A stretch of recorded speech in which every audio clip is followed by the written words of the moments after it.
Assalamu alaikum wa rahmatullahi wa barakatuh. Today I will be explaining the story of Prophet Ibrahim. And in the description, I will be playing so there's two parts to this story. In the description, I will be putting part 2. So this is part 1. Let's get started. Okay. So um so Nabad was a king of Babylon, and he was very, very powerful king. He told the people to worship him as their god. Since the people were already worshiping idols, they didn't mind worshiping Namrud as their god as well. So one day, Namrud had a bad dream, and it left him feeling scared. So he called his astronaut and to explain the meaning of the dream. The astronomers pretended that a boy was going to be born, and he would call all the people towards Allah. So he basically he so he didn't want this people to worship Allah. So what happened is he ordered his guards to explain all the newborn babies carefully to see if they were shown any signs of miracles.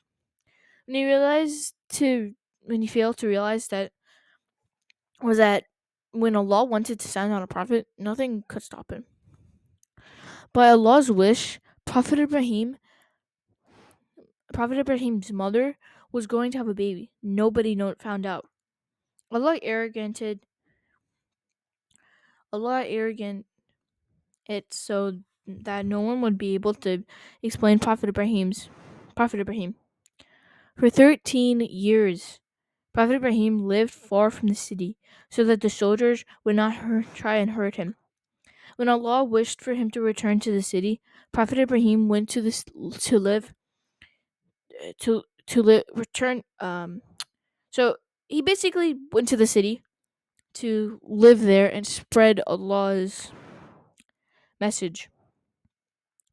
Prophet Ibrahim alayhi salam had an uncle named Azar, who liked to be a father to him. He carved idols from stone, and his sons would sell them to people to sell them to people. So Azar asked his nephew to work with him. Prophet Ibrahim would tie the idols and drag them to the market, making them dirty and dusty.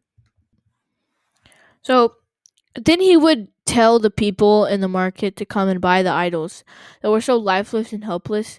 In this way, he tried to point out to the idol worshippers that their idol could neither help or nor hurt anyone, and could not even defend themselves. With this, Prophet Ibrahim started to work on Allah's mission. First, he asked his uncle, Azar, to worship only Allah. But he became very angry and refused. The Quran refers to this dirt and tells us how Prophet Ibrahim tried to convince his uncle, who he called father, to believe. O my father, do not worship Iblis, who was disobeyed to Allah. O my father, I'm afraid that um I'm afraid that the punishment of Allah might touch you. So you would be Iblis's command. He Azar he said Azar said, "Do not turn against my God, O Ibrahim. If you do not want go away, I will stone you. Get out away from me for a long time, long while."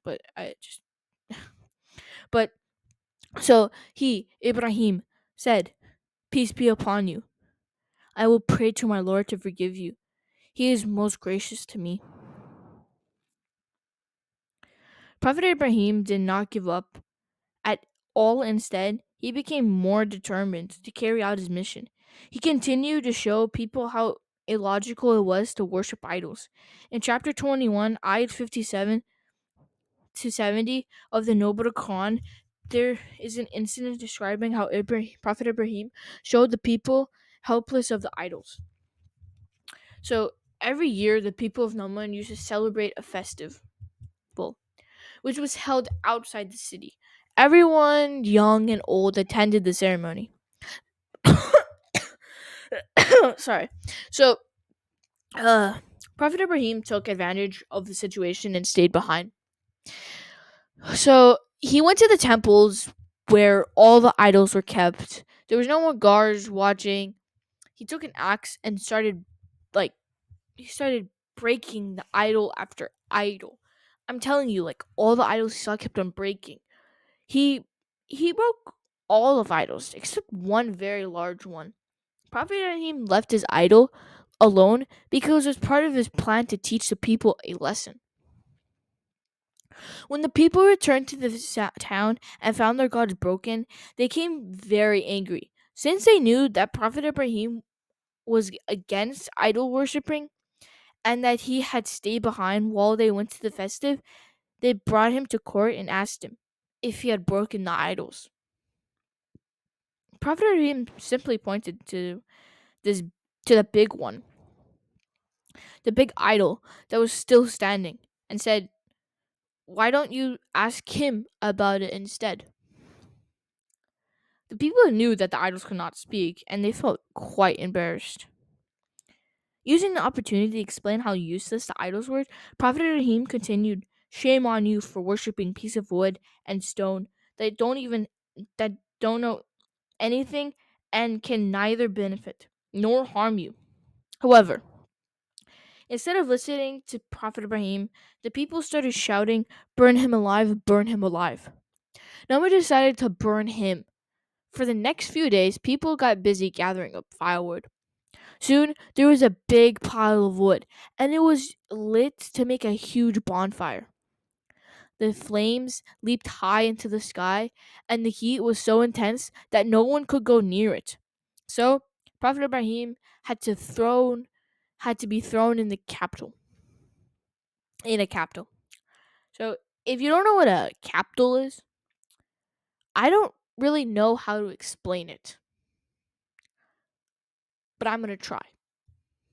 So, basically, a capital is it is a so I just searched it up. A capital is a machine that is using stored energy. So so basically um it's a big giant like material weapon where you put like a rock inside something and then you fling it. So it's kind of like a yeah, I don't know if you guys get it. So basically, you put something inside a spoon thing that is connected to a rock, and then you pull something and you fling it, and then it would go into the direction that you want to. So when Prophet Ibrahim alayhi salam was falling into the fire, Ibrahim asked him whether you needed any help. To which Prophet alayhi salam replied, "Let Allah do what is to be done." So, as a chosen friend clone of Allah, Prophet Ibrahim put his trust in Allah. By the miracle of Allah, the fire became cool and harmless to Prophet Ibrahim. Nomad and his people watched in amazingness as Prophet Ibrahim sat calmly and comfortably in the middle of the fire.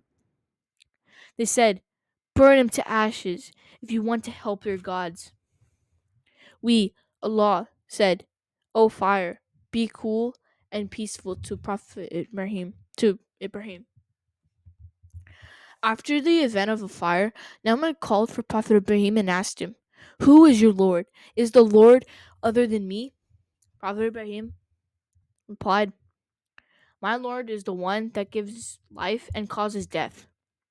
To this, Naaman said, "I can also give life and cause death. If I send two prisoners who have been connected to death and spare one, get the other killed, then it would be the same as giving one life and causing one die.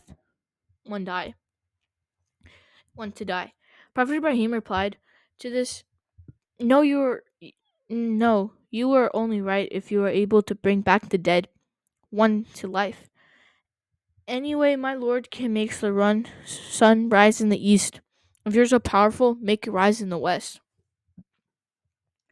Namr replied, was Namr was not able to reply to this, and instead he ordered Prophet Ibrahim to leave his kingdom.